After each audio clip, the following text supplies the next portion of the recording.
Yeah, okay. Ich werde oft gefragt, wie ich anfing mit Musik, als ich einfach ne Mist zusammenschrieb über einen USB-Stick. Es begann vor 2 Jahren, als ich diese Beats entdeckte. Alle meine Freunde sagten mir, ich soll's aufgeben.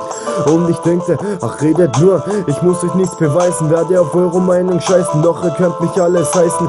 Doch ihr werdet euch nicht auf die Zähne beißen. Ihr könnt über mich lästern und euch über mich den Mund zerreißen. Es begann der 2. Tag, nahm die Kohle in die Hand, schrieb ein paar Zeilen und starrte wieder ewig auf die Wand.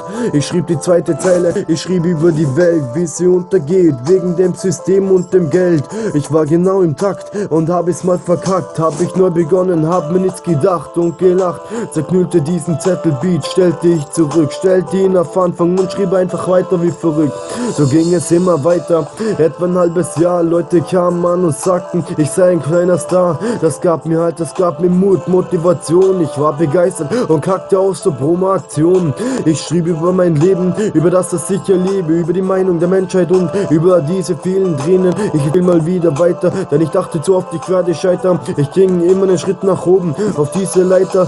Diese Leiter ist mein Weg zum Glück. Es klingt zwar verrückt, aber es ist mein Traum, der mich immer mehr beglückt. Ich fing an, aus meinem Herzen herauszuschreiben. Ich schrieb auf über das Leiden, über den Text fertig, musste ich niemand zeigen. Habe gelernt zu flowen und habe gelernt zu freestylen, habe auf Meinungen geschissen und begann meine Mucke mit den Leuten zu sein.